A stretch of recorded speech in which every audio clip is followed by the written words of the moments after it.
Merci beaucoup. ñi ngi teg ci nuyoo bi monsieur le SG du conseil départemental nga xam ne moo représenté le président du conseil départemental wax na ko sànq mi ngi doog a jógee ci élection moom day représenté conseil départemental mais également day représenté mairie bi nga xamante ne mooy mairie bu Kaffrine ñu ngi lay gërëm di la sant di feddali suñu kóllëre ak suñu disponibilité ci collaboration di ko rafetlu bu baax a baax bu loolu weesoo ñi ngi nuyu président Mbagnick li nga xam ne mooy président comité de santé district moom également man suma papa laa koy wooyee parce que depuis bu ma ñëwee mu may conseiller di ma tette installation ak activité yëpp yi ñu def ci temps yi moom mu gunge amul benn boo xamante ne vraiment manqué na ko donc président Mbagnick ñu lay gërëm di la sant di la jox sa wàccuwaay di la nuyu bu loolu weesoo ñi ngi nuyu président comité bi fi nekkoon comité de santé centre de santé nekkoon na fi dem na bu loolu weesoo maa ngi nuyu docteur Gning di ko gërëm di nuyu sama équipe cadre particulièrement équipe cadre bi nga xamante ne moo may accompagner parce que liggéey bi su yombee c'est parce que dafa am cohésion ak travail d'équipe bi nga xamante ne moom la ñu fi fekk moom la ñu continuer ci district sanitaire de Kaffrine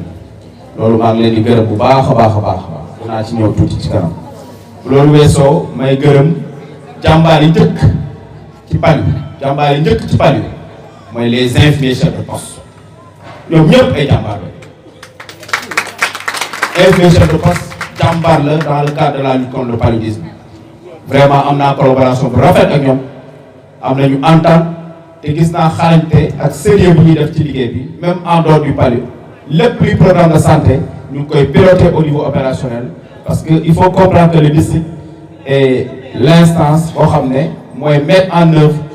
les politiques et programmes du ministère de la santé de l'État je veux dire au niveau opérationnel te ñoom ñooy vraiment les jàmbaar comme ni ko seen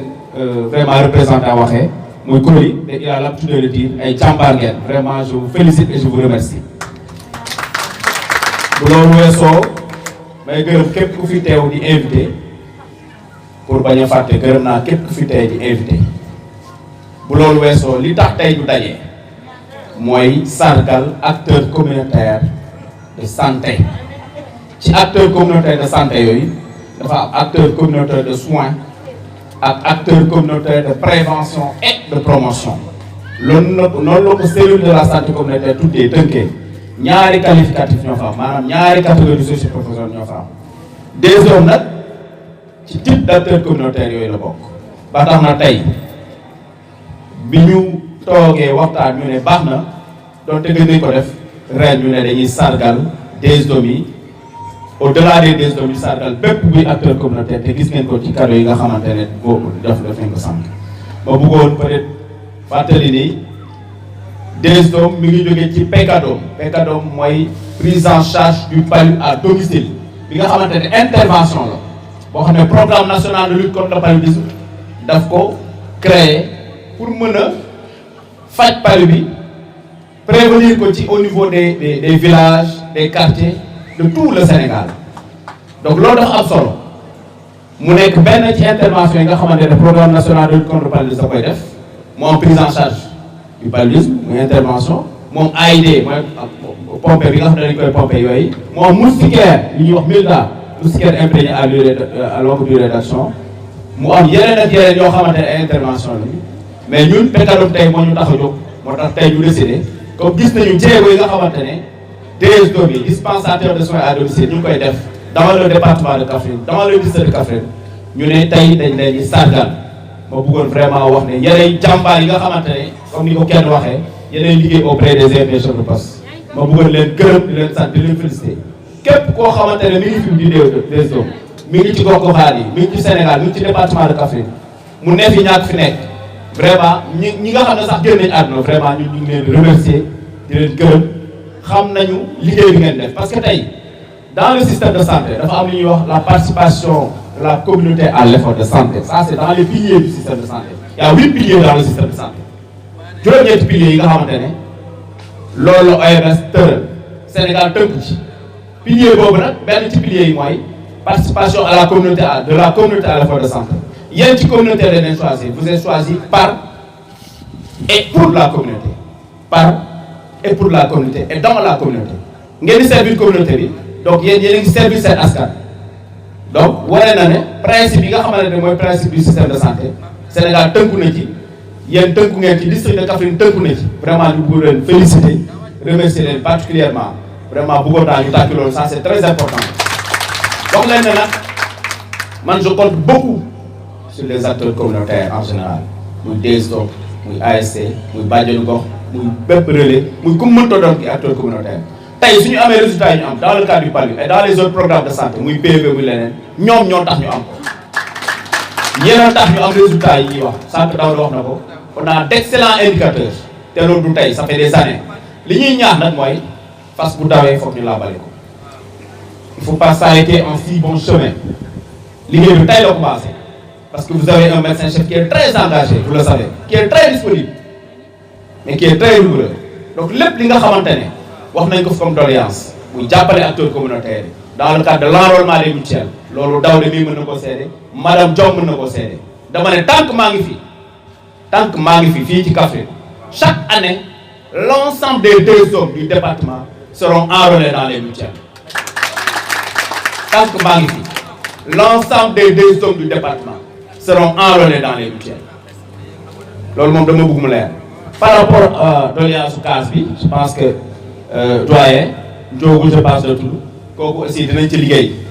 dinañ xool dans quelle mesure ñu mën a véritablement xool est-ce que c'est faisable vraiment doléance boobu mais quand même on a pris bonne note doléance yi nga xamante ne yeneen yi jub na fi ñun également on prend bonne note dinañ waxtaan suñu biir ba xam nan la ñuy def ba réaliser loolu du ma terminer te remercier ma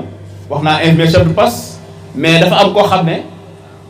si c'est un grand monsieur jigéen nañ ci ginnaawam may bëgg a gërëm particulièrement les sages-femmes du district sanitaire de Kaffrine particulièrement parce que à côté véritablement